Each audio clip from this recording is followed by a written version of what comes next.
First up will be Siddhartha Jena, who's currently a postdoctoral research fellow with Jason Buenrostro, and he's doing some really, really fascinating work looking at how um, engineered nucleosomes affect the chromatin landscape in human cells. Before that, he did his PhD at Princeton, where he worked on ERK signaling and trying to understand the dynamics and heterogeneity downstream of ERK signaling and transcription. And even prior to that, he did undergraduate research on biophysics of membranes and membrane-associated proteins at Harvard. So he's gone Harvard, Princeton, Harvard. And hopefully he'll continue to make exciting jumps in his career beyond that. But today he's going to tell us about his postdoctoral work. And Siddhartha, please take it away. Awesome. Thanks so much for the kind introductions, Jackson. I'm really excited to be here today talking about some recent work that's has been on bioRxiv for a little bit towards engineering histones to sort of alter chromatin states in human cells. So just to start, a little bit of motivation for why I care so much about this question. I'm really influenced by trends in evolution. I think it's fascinating, especially sort of something that I've glommed onto is this idea that all eukaryotes have chromatin in some form. The distribution of different post-translational modifications, things like that might change, but chromatin has to achieve a set of particular tasks, maintaining genome sort of, maintaining against things like DNA damage, making sure genes are turned on at the right place and right times. But there's this incredible diversity of chromatin, of organisms in the living world. And so there's correspondingly this sort of diversity of chromatin that has evolved. So chromatin is very much not one size fits all. And one thing that we're very sort of, accustomed to seeing in the literature is the idea that histone post-translational modifications, or PTMs, can lead to this diversity in chromatin state. So this is just, one of many types of diagrams that you might find on the internet or in antibody, catalogs showing just a very small fraction of the total, repertoire of PTMs that are found on these histone tails. And you can see examples of methylation, acetylation, ubiquitination, and there's a lot of more sort of exotic ones like lactylation or serotonylation that sort of keep on being discovered and dug into by the field. But in the context of evolution, another way to modulate chromatin structure is to actually change the sequence of these histones. So there is diversity in histone sequence, even though they are considered to be very sort of conserved proteins. And this diversity plays out in a sort of range of ways. So there's histones that are associated with particular cellular processes like replication, mRNA processing, nucleolar organization, things like that. There are also tissue-specific histone variants, histones that are specialized to package DNA in the testes, or neuronal histone variants that organize chromatin in those cell types. There's also sequence variants that are bad for us, right? There's mutants that drive diseases like neurodevelopmental disorders or things like glioma or chondroblastoma. And then finally, when we sort of zoom out and think of things that aren't humans, there's a huge abundance of histone variants in the natural world that are used for different organisms for different things. So one example is this really cool example of the CPH4, which is a parasitic wasp histone that helps parasitize its host. As well as plant heterochromatin variants that are thought to help plants respond to temperature with the proper sort of gene regulation programs. So it's very clear that evolution and disease use the nucleosome and histones as a substrate for creating new chromatin states. But there's a lot of promise that we could do this as well. So one of my favorite papers from Konrad Hochschildlinger's lab at Harvard, they expressed these H3.3 mutants, and they found that in the process of Yamanaka factor overexpression that leads to induced pluripotent stem cells, or iPSCs, certain mutations really amplify this process, and in doing so sort of create a plastic state where the cell, these fibroblasts, are much more amenable to reprogramming. And this is not just limited to these histones. Those testes-specific H2As and H2Bs that I talked about in the previous slide also seem to do this and sort of increase the fraction of iPSCs that are converted. And so it really speaks to this idea of histone overexpression as a cell engineering tool. So all that to say is that, if we had this map of linking how these histone sequence variants on the left map to sort of mesoscale chromatin organization and cell gene regulation changes on the right, we could sort of link the singular to the collective of the chromatin structure, and we could do things like dissect evolutionary trends, reveal mechanisms of disease and in variants found in humans, and also create novel cell engineering tools like the ones on the previous slide. And this really dovetails into what I want to pursue as my future research program, in particular, developing high throughput methods for sort of mapping sequence to function in chromatin proteins and sort of engineering chromatin for therapeutics, but also dissecting evolutionary and disease states that we find in nature and in our own bodies. So today I'm going to talk really briefly about sort of three main pillars of this project. You can find a lot more in the preprint. But our main questions were sort of, can we map histone sequence to chromatin state? Can we map the sequence to changes in cell plasticity? And can we learn how to build new histone proteins? So for this first goal, I wanted to get, like what's the right sort of library to use in a screen and what's the correct readout? And really briefly for this audience, I don't need to introduce these chromatin marks, K27 trimethyl, K9 trimethyl, K27 acetyl. And we also added in ataxi to look at sort of global accessibility of the chromatin structure. And these are all things that can be used in sort of flow-based assays.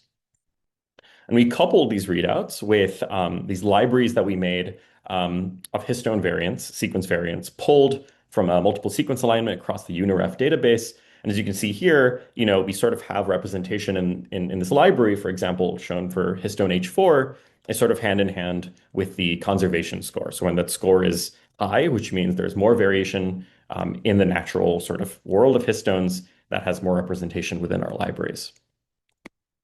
We cloned these libraries in an inducible vector, tagged with GFP, so we could visualize localization of these histones, and found that we were able to get really nice expression and washout with this inducible construct, and also most importantly that these histones were actually integrating into chromatin and in both interphase and mitosis.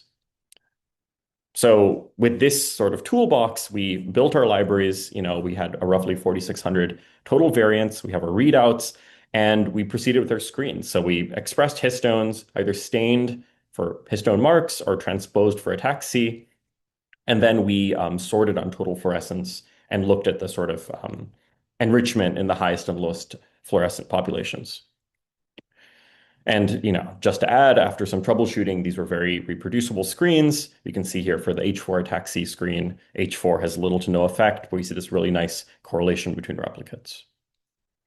And looking at what that data ends up sort of panning out to look like, you can see we have the screen along the x-axis at the bottom. We have the relevant histone at the top. H2B ended up not really scoring very highly for anything. But everything in red is a hit that passed a sort of statistical significance cutoff, as well as a sort of fold change effect cutoff.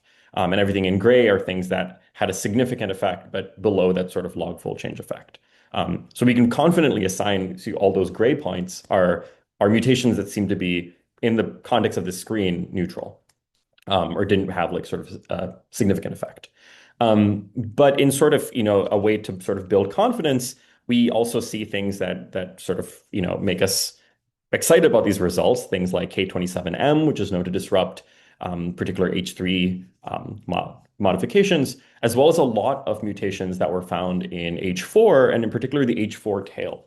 And we found things like K91Q, which has been linked to destabilizing nucleosome structure, K16Q and K16R that have been shown to decrease sort of the compaction of chromatin, as well as some new tail mutants, things like G4D, which is marked at the bottom right, that we sort of decided to dig in on a little bit deeper. And there's a lot of work in the preprint where we did some proteomics on these G4D mutants. We looked at spatial localization. But for the sake of time, I wanted to sort of skip forward to something I was very excited about, which is this question of whether we can take these hits and map them to changes in cell plasticity. So this really comes down to this question of whether histone mutants alter transcription factor binding.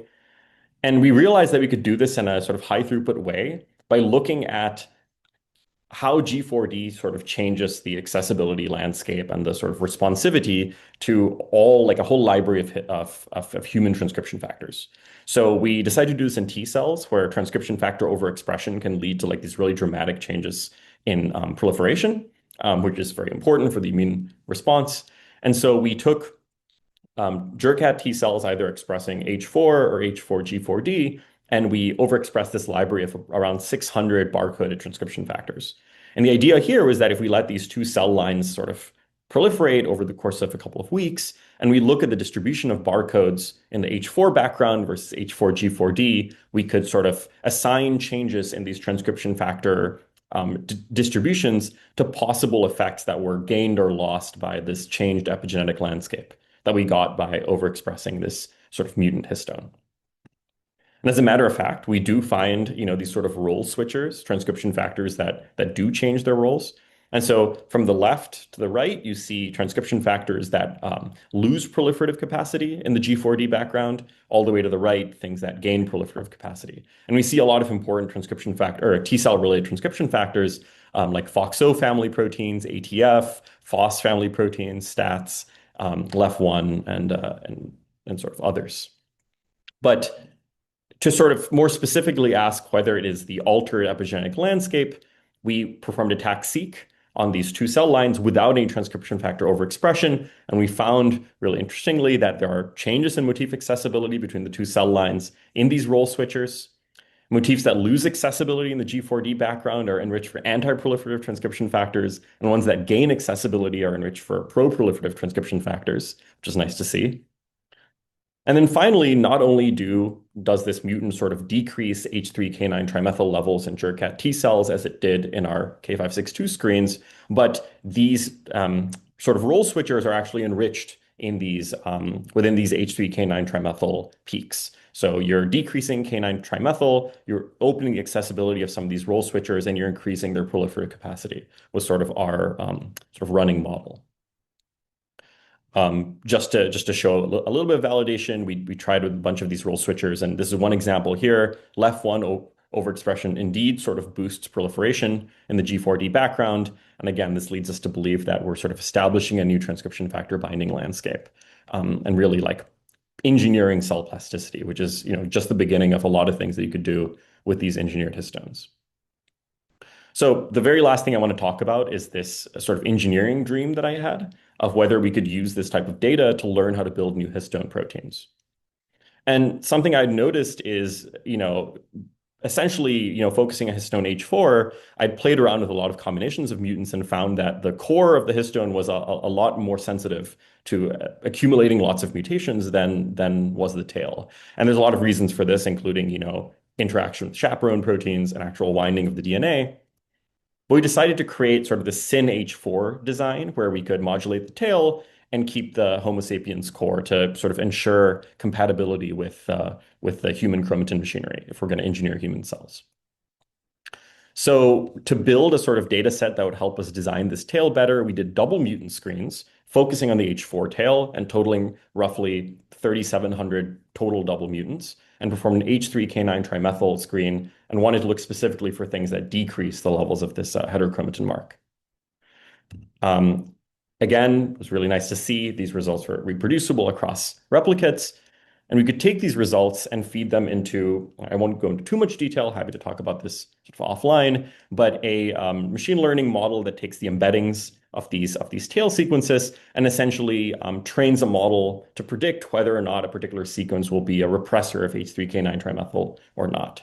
And we actually got this working pretty well. It has an accuracy of roughly 85 to 90% currently. We've been fine-tuning it on a few different data sets. But what this lets us go back and do that I promised at sort of the beginning of the talk is to go back and sort of reanalyze H4 tails from nature to try to ask whether things from evolution might be K9 trimethyl, modulators in any way, or whether these tails might have evolved in this particular way.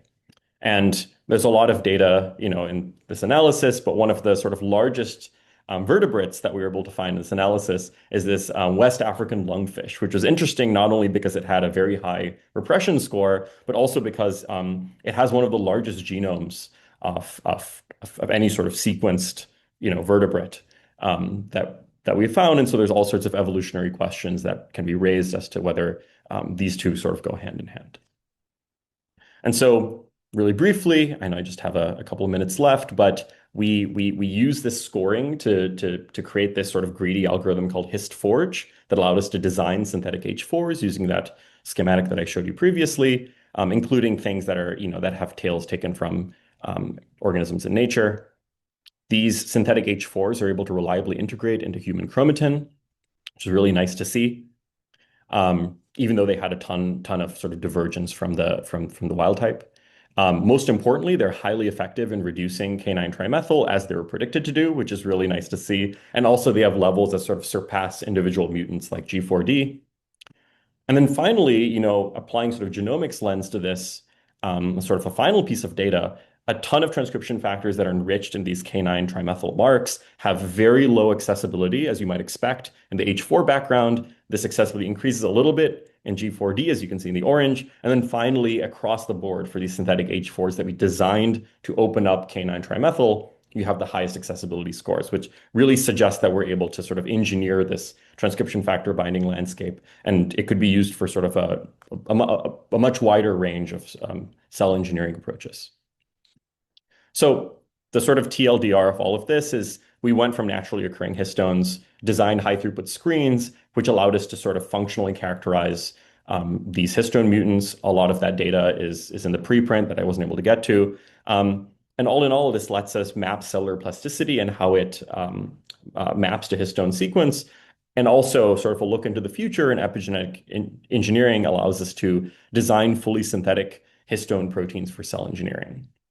And just really briefly, I've been thinking a lot about my future research program as a postdoc.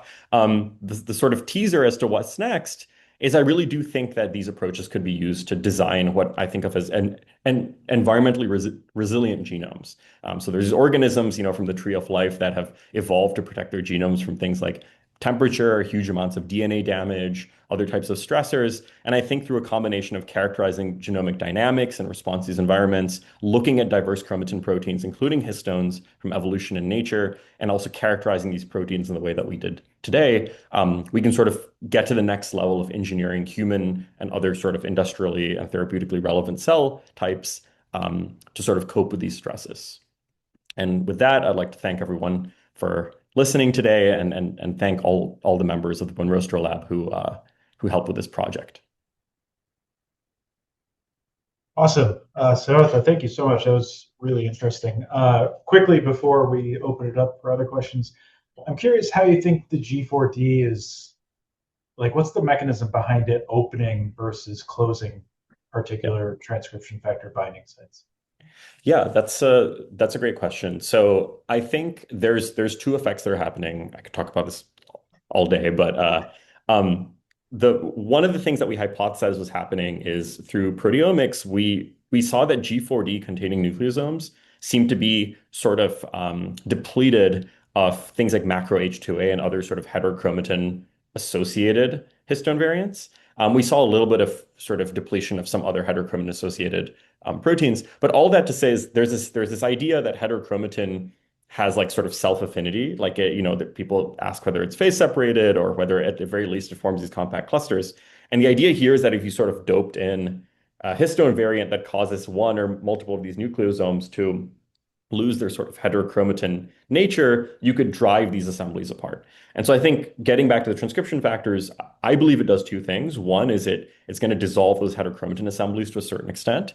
And then the other thing that's a bit harder to nail down is you can imagine that acting, because it acts both in sort of in cis and trans, you can imagine the sort of ripple effect where as we see a lot of transcription factors that are sort of perturbed are going to be like zinc fingers that are associated with these heterochromatin sites, but you can also imagine sort of ripple effects, especially as the cell expresses these histones for longer, where more distal things are affected as a result of that heterochromatin loss. So then Ben wanted to ask a question in person. Mm-hmm. Yeah, really interesting work and great talk. I was wondering if you kind of are got at this already with your other answer, but if the H4 tail effects on K9 trimethylation, how specific are those to K9 trimethylation versus other histone PTMs? That's a good question. I think so. In the way that we set up the screen, the cells have been expressing these histones for a few days. And so you can imagine if there's K9 crosstalks with K27 trimethyl, which G4D also shows up in, albeit with a smaller effect. You can imagine those being conflated. But right now, I cannot confidently tell you that everything G4D is doing is through K9, right? Mhm. We have some hints, it's really this question of like you get what you screen for, Yeah. and in the way the screens were set up, yeah. We have some ideas of in vitro experiments that we could do where it has to be very hypothesis driven. But if you were able to show that, it's really keeping methyltransferases or something like that away, then that'd be really nice to see. Yeah. Great. Cool. Thank you. Yeah, of course. And then I guess quickly, if you can answer this quickly, go ahead. Otherwise, you can throw it in the chat as well. Genevieve in the Q&A asks, or says that you have a major competitor, tumors. And can you summarize what is specific or not to cancer-associated histone mutants? What is specific or not? Versus like the other mutation, like that arise on your screen, right? Yeah, that's a good question. So if I understand this correctly, I think the idea behind a lot of the cancer mutations and like especially the lysine and methionine mutants is that they're sequestering methyltransferases for those residues away from other parts of the genome. Like I think there's like some work in yeast for the K9M mutants suggesting that that's what's happening. Um, and so I think that those are pretty much thought to operate in trans because it's really not what's happening at the site that the variant is inserted at. Um, but I think there could be a lot. Yeah, and I guess one more method or one more mechanism that people really believe is happening is especially in core mutants like K91Q. It's really just destabilizing the interaction of the nucleosome with the DNA, and so it's going to just create like a nucleosome that just falls apart easier, and so you're opening accessibility, which we also sort of see. I think with the tails, sort of building off of Ben's question, it's a little too early to tell. Um, but we don't have any evidence from the proteomics that it's sequestering anything specific. Like we didn't really see any transferase of any sort that's really glomming onto that tail. But we'd have to do a bit more of a deeper look. But right, I hope Yeah. I understand the question. The major competitor thing. Yeah. If not, Genevieve can hit follow up in the Q&A, and you have another question in there as well. But thanks so much. Now I will pass it over to Ulduz to introduce our next speaker.